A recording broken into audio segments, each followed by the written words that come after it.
Hello there. In this video, I'm going to have an exam review session with a past paper. The paper is IB Economics Paper 1 SL from November 22 exam. Let's give it a go.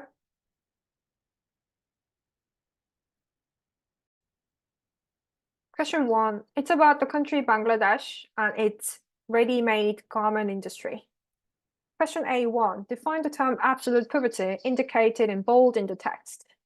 I can say that absolute poverty refers to a state where one's income is below certain dollars in a day, or when one cannot meet basic needs like food, clothing, housing, etc. Question A2. Define the term informal economy indicated in bold in the text. It refers to the economic activity that is not officially recorded, regulated, and taxed by the government.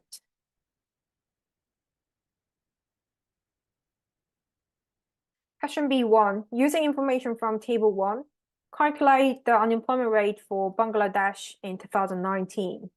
I can refer to Table 1, labor force, number of unemployed. So pretty simple. Here's the answer.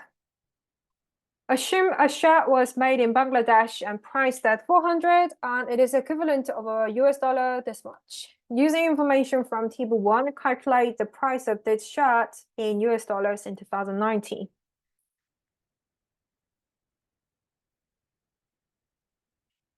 I should use the exchange rate in 2019, which is 84.5, and then I can apply this one with the Bangladesh currency, so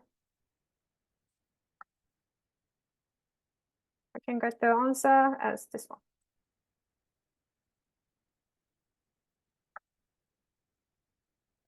B3, state whether the Bangladesh exchange rate depreciated or appreciated between 2010 and 19. As we can see, the value is increasing, which means you have to pay more to buy American products. So the currency value is decreasing. Question C, using a demand and supply diagram, explain why falling demand will reduce Bangladesh firms' revenue, which is pretty obvious question. I can first illustrate the demand curve shifting to the left and saying a reduction in demand will lower the price and quantity demanded, so it's going to lower revenue that can be given to the firms. Question D, using an international trade diagram for the US market diagram, explain how the imposition of 15% of tariff on garment leads to higher prices for imports for Americans. So the demand is going to decrease. So the revenue is going to be decreasing to the farmers.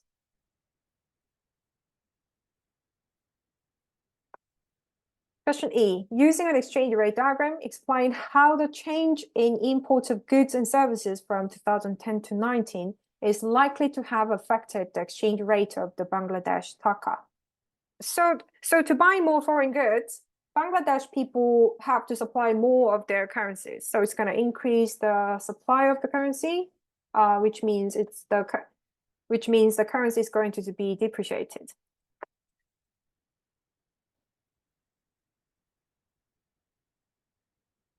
F, using a Lorenz curve diagram, explain what happened to the distribution of income in Bangladesh between 2010 and 19. That the Gini coefficient value increased from 0.32 to 0.40, meaning that the distribution of income has become more unequal in the country. Question G, using information from the text, data, and your knowledge of economics, discuss the extent to which the ready-made garment sector in Bangladesh contributes to achieving the Sustainable Development Goal, like promote sustained, inclusive, and sustainable economic growth, full and productive employment, and decent work for all. Let's see if it works like that. My intro will define sustainable economic growth and full employment.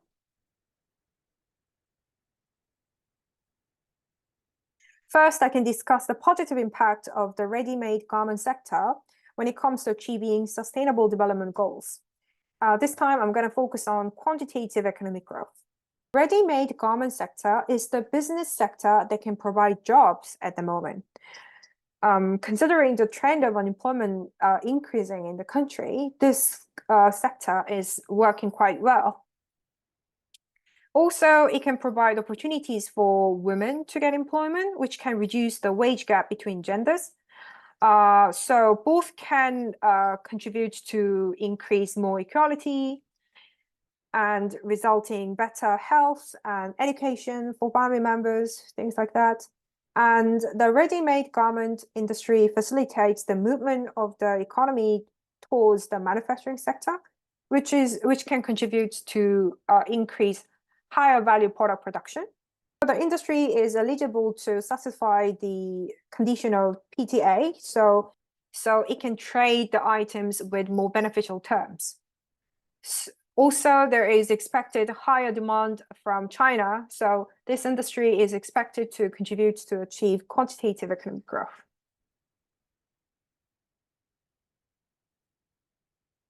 Next, I should point out some limitations of the ready-made garment sector when it comes to achieving sustainable development goals. This time, I'm going to focus on long-term sustainability. First, workers are sometimes exploited, and the working condition is not very safe. Also, job security is low, which is quite unsustainable. Also, as the industry grows, the bigger firms and stricter safety regulations are going to be likely to dominate the industry. So smaller firms can be quite disadvantaged in this case. Also, ready-made garment sector makes the export being too specialized, make the country more vulnerable to other supply shocks from the external reasons. Also, there is a lot of competition from other countries. And when Bangladesh is no longer eligible for PTA agreement, then it cannot take advantage of export conditions anymore. And there are lots of negative externalities of the industry's production, such as environmental degradation or pollution, things like that. So I should finish the conclusion by saying that the country should find the right balance between the growth of this industry and other industrial sectors. Question 2 is about the country Uruguay. Question A1, define the term budget deficit indicated in bold in the text. Budget deficit refers to a state when government spending is greater than government taxation revenue. B2, define the term portfolio investment indicated in bold in table 6. It is savings or purchase of financial assets or investments such as shares, bonds, bank deposit to earn financial return.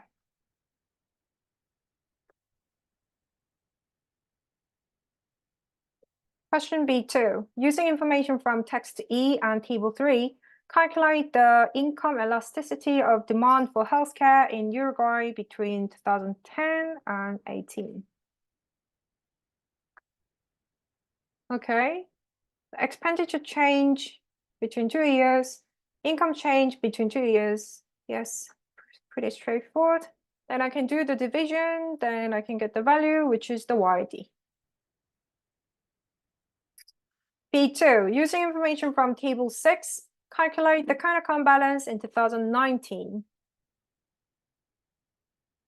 Current account balance, export, import, net income minus, and investment, these are not current account, these are financial account. So I can use the 3 values to get the current account balance, which is this much. Question C, using an externalities diagram, explain why the government should subsidize healthcare. Diagram is drawn, and I can explain as healthcare is a merit good that has positive consumption externalities such as productivity or saving of healthcare costs into society. So it needs more allocation to achieve socially optimal level, since currently it is underallocated. So that's why the government provision is necessary. B, using an ADS diagram, explain how climate-related shocks, such as drought, could affect real GDP growth. I shifted SRAS curve to the left and explained Climate-related shocks, such as drought, affect the production less efficient and more expensive. It's going to make the output less productive and less worthy, I would say. So it will reduce aggregate supply and reduce real GDP growth.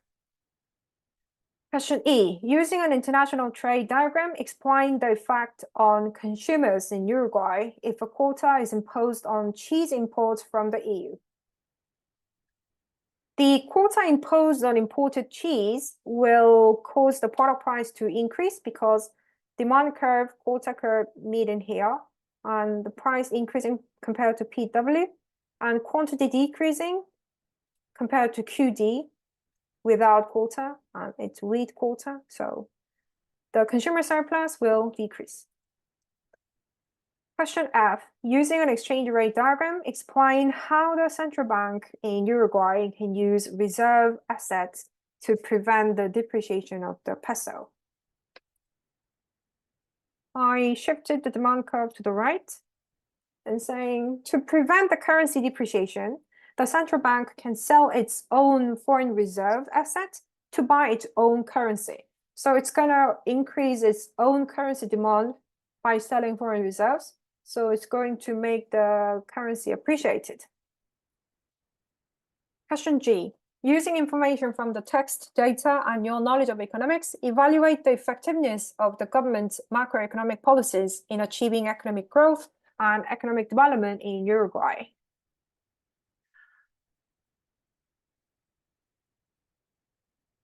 My intro will define macroeconomic policies, economic growth, and economic development. And body 1 is about the evaluation on policies to achieve economic growth, largely focusing on the policies that are targeting more short-term AD increase purposes. Our first type of policy would be fiscal policies, and its pros are given, referring to the given text and data. So I can say that the country can increase more progressive taxation, like increase income tax rates, or it can increase transport payments. Maybe it can also increase subsidy on education. However, the limitations would be that it requires too much budget and the government deficit is already quite high. And second short-term policy would be monetary policies, and its pros would be obvious, like it can help to keep the inflation low, and it can set a target rate of inflation and plans to lower it.